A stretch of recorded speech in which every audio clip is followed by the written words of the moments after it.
네, 여러분 안녕하세요. 옷장사의 보문지도의 남윤택입니다. 오늘 우주항공 관련주 특집 2편을 오늘 준비를 했습니다. 컨택이라고 하는 종목 우리가 같이 공부할 텐데 어떠한 종목인지 한번 알아보도록 하겠습니다. 회사 개요를 알아보겠습니다. 회사의 이름이 컨택이잖아요. 컬라보레이션 앤 노블 테크놀로지의 약자를 따서 같이 협력해서 만드는 새로운 기술 이런 걸 추구하는 회사다라는 그런 뜻을 담고 있는 것 같습니다. 2015년 1월 5일에 회사가 설립이 됐고요. 2023년 11월 9일에 기술성장, 특례상장으로 코스닥에 상장이 되었습니다. 현재 시가총액은 2,426억 원 정도를 오가고 있고요. 그때 당시 공모가가 22,500원이었습니다. 발행된 주식수는 1,400만여 주가 좀 넘고요. 주요 주주 구성을 보면 대표이사인 이성희 외 5인이 28.95%인데 그 중에 이성희 대표이사가 24.67%로 가장 많은 지분을 보유하고 있습니다. 그리고 투자회사로 참여했던 힐스프링 인베스트먼트 이런 회사가 8.05%의 이제 지분을 가지고 있기 때문에 요거는 이제 잠재적인 오뱅 이슈로 우리가 생각을 해봐야 되는 물량인 것 같습니다. 이성희 대표이사의 학력을 보면 우주를 전공했던 사람은 아니라고 합니다. 전자를 전공했던 사람인데 통신업에도 종사를 했었고 동원 같은 회사에서도 종사를 했었는데 이후에 나로가 발사를 하던 당시 그때 항공우주연구원으로 들어가서 나로 발사에 참여를 했던 이력이 있습니다. 그래서 그때부터 지금까지 쭉 항공우주연구원으로 있다가 최근에 컨택을 창립을 하게 되었죠. 그때 당시 IPO 자료를 좀 많이 가져왔습니다. 임직원은 그때 당시 100명이라고 나와있는데 지금은 120명 정도 좀 넘는 것으로 확인이 되고요. 자회사가 세 군데가 있어요. 이게 시소라고 읽고 세스라고 읽고 컨택 스페이스라고 이렇게 읽는데 시소는 위성용 광학계 카메라를 만드는 회사이고요. 그리고 카메라를 통해서 여러 가지 위성 영상을 찍잖아요. 그런 영상들을 판매하고 활용하는 서비스를 제공하는 회사가 세스입니다. 그리고 컨택 스페이스는 해외 법인인데 유럽 내 마케팅 및 시장 조사 목적으로 설립한 자회사입니다. 각각의 지분율은 지금도 그대로예요. 각각 60, 75, 80%의 지분을 컨택이 보유하고 있습니다. 회사에 성장했던 연역들을 보면요. 스페이스X와 비밀 협력 협의서를 체결을 했어요. 어떤 기술들을 서로 협의를 하고 있는 내용이 확인이 되고 최근에 룩셈부르크 해외 법인을 설립을 했습니다. 이 룩셈부르크가 자체적인 우주 기술을 보유한 게 좀 미비하다라고 합니다. 그 룩셈부르크에서 적극적으로 여러 가지 어필을 좀 했다라고 합니다. 여러 가지 접점이 있기 때문에 룩셈부르크에 현재 해외 법인을 설립한 상태고요. 관련 뉴스를 좀 가져왔는데 보면 여기에 스페이스X와 NDA 기밀 유지 협약서죠. 그래서 어떤 내용인지는 우리가 알 수 없지만 위성 데이터 수신과 관련된 협력을 논의하고 있다라고 얘기를 하고 있습니다. 그래서 컨택이 스페이스X와도 이런 기밀 유지 협약을 유지하고 있는 것을 봤을 때 핵심 사업을 가지고 있다는 걸 우리가 확인할 수 있고요. 그리고 제주도에 국내 최초로 우주 지상국을 설치를 했습니다. 그 제주도를 택한 이유는 여러 가지 장애물이 없어야 되기 때문에 가장 고지가 높은 지역을 선정을 했고 제주도는 주파수 환경이 좋고 새로운 혁신 성장 동력으로 잠재력이 높다라고 평가를 했기 때문에 지금도 역시 제주도에 여러 부지를 확보해 나가는 그런 모습들을 우리가 포착을 할 수 있고요. 그리고 아까 말씀드렸던 룩셈부르크 해외지사 설립한 것들 우리가 확인을 했습니다. 그래서 보면 지금 컨택이 갖고 있는 경쟁력에 대한 것을 어필하는 기사가 나오는데요. 컨택이 보유한 지상국 플랫폼 기술과 하드웨어 구축 경험을 통해서 자체적으로 해결이 가능하다. 그리고 경쟁사 대비 50% 저렴한 가격 경쟁력을 갖고 있기 때문에 해외에서도 여러 고객사를 계속 확보해 나가고 있다라고 합니다. 지상국 서비스 세계 1위 업체인 노르웨이의 KSAT와 계약을 시작으로 미국의 플래닛랩 그리고 핀란드의 이거 어떻게 읽나요? ICI인가요? 여기와 위성 서비스 협력을 진행하고 있다는 뉴스를 우리가 확인할 수 있습니다.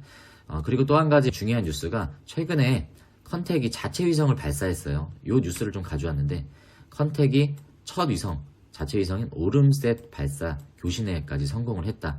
미국의 스페이스X의 팰컨 9 발사체를 통해서 발사를 해서요. 발사 15분 만에 위성 상태를 확인하고 교신까지 성공을 했기 때문에 지금 위성으로 활용을 하고 있다라고 하고 초소형 위성이에요. 한 노트북 사이즈 정도 된다라고 합니다. 이런 것들을 계속 발사할 예정입니다. 주요 사업이 어떤 건지 좀 알아보도록 하겠습니다. 컨택의 주요 사업을 크게 분류할 때 다운스트림 분야라고 얘기를 합니다. 업스트림은 위성 발사체 제조 및 발사 서비스, 스페이스X나 블루오리진, 그리고 에어버스, 막사 이런 회사들이 갖고 있는 그런 사업 모델이죠. 그리고 다운스트림은 지상국을 설치하는 것, 그리고 위성에서 데이터를 수신받고 그리고 활용하고 그 데이터를 가공하는 이런 역할을 하는 영역이 바로 다운스트림이라고 얘기를 합니다. 이 컨택의 사업 영역은 다운스트림 분야에 이렇게 특화가 돼 있습니다. 우리나라가 우주산업 규모가 3.2조 원밖에 안 돼요. 글로벌 우주산업의 규모를 보면 464빌리언 달러면 이게 빌리언이 10억이잖아요. 그래서 뭐 대략 한 600조 정도 되려나요? 한 600조 정도 규모인데 반해서 우리나라는 3.2조 원 규모밖에 안 되기 때문에 우리나라 시장은 굉장히 적습니다. 그래서 컨택 또한 우리나라 시장이 아닌 글로벌 시장을 겨냥해서 계속 지금 나아가고 있는 모습을 볼 수 있습니다. 아까 4가지 사업을 얘기했잖아요. 첫 번째, 지상국 설치해 주는 거, 그리고 GSAS라고 하는 데이터를 수신받을 수 있게 해주는 그런 솔루션을 제공해 주는 거, 그 데이터 영상을 더 좋은 화질로 개선해 주는 데이터 처리 솔루션이 3번째 사업이고요. 4번째는 이 데이터를 어떻게 사용해야 될지 모르는 고객사들에게 어떻게 활용할 수 있는지를 제공해 주는 그런 활용 솔루션을 제공해 주는 이 4가지 사업을 주요 사업으로 하고 있습니다. 이 모두가 다 다운스트림 영역이죠. 그래서 사업 보고서 내용을 좀 가져왔는데요. 지상국 시스템 엔지니어링 솔루션이 가장 많은 매출을 차지하고 있고요. 이 GSAS 네트워크 솔루션의 매출도 앞으로 계속 증가할 예정입니다. 비중은 줄어든 것 같지만 절대적인 매출액은 늘었죠. 이게 7억이죠. 7억 8,200만 원에서 지금은 10억 단위까지 이렇게 늘어나는 모습. 비중은 주는 것 같지만 절대적인 매출액이 늘기 때문에 이 GSAS 네트워크 솔루션의 매출이 늘고 있고요. 그리고 그 영상을 활용해주는 솔루션 또한 점차 이렇게 계속 늘어나는 모습을 볼 수 있습니다. 세부적인 4가지를 사업을 좀 보겠습니다. 첫 번째, 지상국 시스템 엔지니어링 솔루션인데요. 과거에 나로 개발에 참여했다라고 했잖아요. 그때는 이제 발사 업무 자체를 우리가 할 수 있는 기술이 없었기 때문에 나로 발사 당시에는 프랑스의 여러 기술을 우리가 많이 응용을 하고 활용을 했다라고 합니다. 그래서 그때 당시에 활용했던 소프트웨어도 프랑스에서 보유하고 있는 소프트웨어를 활용을 했는데 그때 노하우를 바탕으로 20년 이상 노하우가 축적이 됐죠. 그래서 컨택이 독자적인 소프트웨어를 지금 개발을 했어요. 그래서 100% 프랑스 소프트웨어가 아니라 우리나라의 자체적인 소프트웨어를 통해서 최근에는 우리나라 기술로 누리호 발사에 성공을 했죠. 거기에 이제 컨택이 감시 제어 소프트웨어를 개발을 해서 제공을 했던 이력을 가지고 있습니다. 그래서 다수 레퍼런스를 보유하고 있고요. 하나 시스템이나 뭐 SK텔링크, 세트렉 아이, AP 위성 여러 가지 실적 레퍼런스를 가지고 있는 것을 우리가 확인할 수 있습니다. 지금 지상국 설치한 내용을 좀 보면요. 이게 컨택 홈페이지인데 홈페이지도 여러분들 한번 보십시오. 되게 잘 되어 있습니다. 지상국 시스템 엔지니어링 여기를 좀 보면요.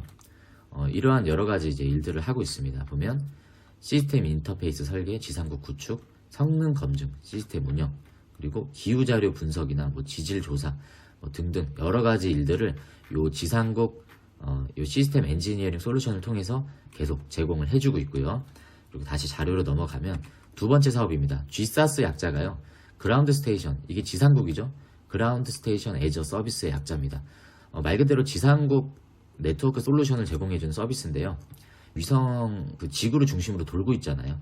여러 위성들이 이렇게 쌓인 곡선을 그리면서 지금 움직이고 있다라고 합니다. 이렇게 위성들이 움직이는 곳곳마다 컨택이 지상국들을 이렇게 설치하고 보유를 하고 있어요. 앞으로도 설치할 예정이고 이 지상국들에서 데이터를 수신을 하죠. 데이터를 필요로 하는 고객사들이 이제 있을 거 아닙니까? 그 고객사들에게 10분당 55불에서 120불까지 데이터의 종류와 뭐 질에 따라서 요금이 달라진다라고 하는데 55불이면 뭐 대략 한 7만원 정도 되겠죠. 그리고 120불이면 뭐 대략 15만원 정도 된다라고 치면 10분당 요 데이터를 활용할 때마다 약 7만원에서 한 15만원 정도 그런 금액을 받는 사업, 이게 바로 GSAS 네트워크 솔루션입니다. 대표가 설명하기로는 톨비 받는 거를 생각하면 된다라고 합니다. 많은 이제 나라들이 이 컨택이 제공해주는 이 지상국 데이터 수신 서비스를 이용할 때마다 톨비 개념으로 돈을 받을 수 있기 때문에 지상국 설치를 앞으로 계속 늘릴 예정이고 늘릴 때마다 이 수익은 계속 늘어갈 수 있는 그런 모델을 가져가고 있고요. 글로벌로 따져도 몇 안 된다라고 합니다. 일본에서 뭐 이걸 하고 있다라고 하는데 일본 기업은 직접 지상국 설치를 하는 게 아니라 이렇게 지상국 설치한 곳에 제휴를 통해서 자신들이 갖고 있는 플랫폼을 통해서 수신료를 받는 그런 사업 모델을 가져가고 있기 때문에 이렇게 컨택처럼 직접 지상국을 설치하는 이런 사업 모델을 가지고 있는 나라는 우리나라에서 뭐 유일할 뿐더러 글로벌 내에서도 몇 개 안 된다라고 합니다. 여기 보시면 글로벌 지상국 서비스 네, 이 내용인데요. 여기 보시면 지금 현재 9개 국가에 10개의 지상국을 설치를 했어요. 여기 보면 뭐 스웨덴, 핀란드, 뭐 카타르도 있고요. 그 대륙마다 이렇게 설치를 했죠. 그리고 앞으로 설치할 거는 포르투갈 준비 중이고, 제주도에도 두 번째 지상국 설치할 예정이고요. 멕시코도 준비 중이고, 남미, 칠레에도 현재 지금 지상국을 설치할 예정이기 때문에 앞으로 계속 요거는 설치가 늘어날 때마다 수익 모델이 늘어날 수 있는 기대를 할 수 있습니다. 그리고 앞으로 위성은 계속 많이 발사하고 있잖아요. 지금 현재 전 세계 운영 중인 위성 수가 약 3,800여 개인데 향후 10년 내에 17,000여 개가 위성 발사가 될 전망이기 때문에 위성을 발사를 하면 뭐 하겠습니까? 데이터를 수신을 해야 되는데 데이터를 수신할 수 있는 지상국이 더 수요가 늘어나겠죠. 네, 긍정적으로 보여지는 그 내용입니다. 그리고 세 번째, 그 영상 데이터를 처리할 수 있는 솔루션을 가지고 있는데요. 우리가 4x4 사업을 이해할 때 화질 개선한다라는 내용도 공부했잖아요. 그런 것과 마찬가지로 화질을 개선할 수 있는 솔루션을 가지고 있습니다. 이게 유니크한 사업 아이템이라고 합니다. 다른 경쟁사와 경쟁했을 때 유니크한 셀링 포인트를 가져갈 수 있는 장점이다라고 그렇게 강조를 하고 있는데, 이렇게 흐릿한 화면이 이렇게 선명하게 바뀌는 것들, 이런 것들을 볼 수 있고요. 고속화 시스템을 가지고 있기 때문에 고속화 처리 이전에 30분이 걸렸던 프로세스가 지금 6분으로 단축이 됐다라고, 이러한 경쟁력도 가지고 있고요. 이러한 이제 사업 모델은 향후에 우주항공뿐만이 아니라 자율주행 그리고 방산, UAM에도 적용할 수 있는 사업이기 때문에 매출이 이제 계속 늘어날 것을 우리가 기대해 볼 수 있는 내용이죠. 그리고 네 번째입니다. 이 데이터를 어떻게 활용해야 될지 모르는 고객사들에게 활용할 수 있는 솔루션 또한 제공을 해주는데, 대표적인 예가 스마트 시티죠. 여기 나와 있는 이 화면이 세종시에 적용을 했던 활용 서비스라고 합니다. 예를 들면 지금 아파트가 어느 지역에 개발이 되었고, 상업 지역은 또 어느 정도 개발이 되었고, 병원이 몇 군데 있고, 학원시설이 몇 군데 있고, 이런 것들을 데이터화 시킬 수 있잖아요. 그래서 스마트 시티를 모니터링 할 수 있는 그런 솔루션을 제공을 해주고요. 또한 선박들 같은 경우에 선박들이 현재 위치가 어디에 있고 몇 개의 선박이 지금 어디에서 이동 중이다라는 것들을 모니터링 할 수 있는 것들도 제공해 줄 수 있고요. 그리고 해양 오염, 뭐 기름이 유출됐을 때 이 기름이 어디까지 유출이 되고 어디까지 흘러가고 있다, 뭐 이런 것들도 체크할 수 있고, 스마트 시티뿐만 아니라 해양, 농림, 산업 영역, 그리고 국방이나 재난재해 영역에서도 이 위성 영상 활용 솔루션을 통해서 사업을 활용할 수 있다라는 내용들이 좀 있습니다. 그리고 우리나라에서 이 민간 기업이 최초로 국제 우주 컨퍼런스를 이번에 23년 제주도에서 개최를 할 때 컨택이 주관을 했다라고 합니다. 이 대표의 인터뷰 영상을 제가 여러 개를 좀 봤는데 이분이 참 대단하신 분인 것 같습니다. 정말 돈을 벌기 위해서 회사를 하는 게 아니라 어떤 한 분야에서 최고가 되고 싶다라는 그런 이념으로 시작을 했다라고 하는데, 이분의 인터뷰를 하나하나 듣다 보면 정말 그렇게 살아가는 분이라는 걸 자연스럽게 좀 느낄 수 있어서 저조차도 좀 투자하고 싶다라는 느낌이 들 정도로 이분이 설명하시는 걸 들을 때 좀 인상적이었고요. 이분이 처음에 맨땅 헤딩을 할 때 팔아야 되잖아요. 고객사 확보를 할 때 시장 확보를 해야 되기 때문에 처음에 했던 게 1년 365일 중에 한 200일 정도는 계속 해외에서 브리핑하고 계속 자기네들 사업에 대해서 IR하는 그런 데 시간을 계속 활용을 했다라고 합니다. 그렇게 하다 보니 지금 이런 글로벌 탑 플레이어들의 고객사를 확보를 했을 뿐더러 이러한 컨퍼런스를 개최할 수 있고 직접 브리핑을 할 수 있는 기회를 점점 많이 가져갈 수 있는 선순환이 계속 나왔던 거죠. 이런 전시회를 통해서 본인들이 하고 있는 사업들에 대해서 어필하고 경쟁력을 확보하는 것들은 투자자로서 되게 긍정적으로 보이는 부분이었습니다. 회사가 얘기한 성장 로드맵을 보겠습니다. 2024년에 매출을 한 500억 정도 예상을 했어요. 그리고 이미 지금 수주받은 게 500억 정도라고 하기 때문에 이건 우리가 좀 지켜봐야 되는 부분이고요. 2025년, 내년이죠. 내년에는 한 704억 원 정도 매출을 예상하고 있습니다. 작년 예상으로 227억을 예상했는데 실제로 찍힌 건 128억 정도밖에 되지 않습니다. 늘상 그렇지만 IPO 당시에 제시하는 실적과 현 주소는 조금 괴리가 있죠. 그래서 그 괴리를 얼마나 좁힐 수 있는지가 이제 관건인데, 이제 대표가 얘기하기로는 회사 목표는 2025년에 704억 원 매출을 목표를 하고 있다라고 하고, 영업이익률은 지금은 당연히 마이너스죠. 근데 앞으로는 27.7% 영업이익률을 달성하는 것을 목표로 하고 있다라고 하는데, 청사진을 보면 가능할 것 같아요. 왜냐하면 G사스 솔루션에 대한 매출이 늘면 늘수록 점점 양질의 수익이 증가할 거기 때문에 그런 것을 토대로 영업이익률이 늘어나는 것은 허무맹랑한 얘기는 아니다라고 저는 생각이 듭니다. 그리고 현재 정부 사업을 중심으로 여러 가지 프로젝트를 통해서 예상되는 수주 내역을 정리한 내용입니다. 1628억 원, 2025년까지 1628억 원의 신규 수주를 프로젝트를 통해서 목표를 한다. 대부분 다 고객이 이제 정부기관이죠. 현재 2023년 말 기준으로 500억 정도 수주 잔고가 이미 확보가 되어 있는 상태라고 합니다. 그리고 아까 보여드렸던 거죠. 지금은 9개국에 10개의 지상국이 설치됐는데 2024년까지 총 12개국 나라에 15개 지상국을 구축할 예정이다라고 하는데 이거는 현실 가능성이 좀 있어 보입니다. 현재 진행 중이기도 하고요. 그리고 지금 3,800개 정도 위성이 발사가 되는데 앞으로 만 단위로 이게 늘 거기 때문에 이 사업에 대한 이제 매출은 점점 늘어날 것으로 좀 기대해 볼 수 있을 것 같습니다. 그리고 신규 사업으로 초저궤도 위성을 30개 이상 이제 아까 발사한다라고 얘기했습니다. 아까 오름셋 발사에 성공했다라고 하잖아요. 초소형 군집 위성입니다. 정말 지구상에 가장 가까이 위치한 초저궤도 위성인데요.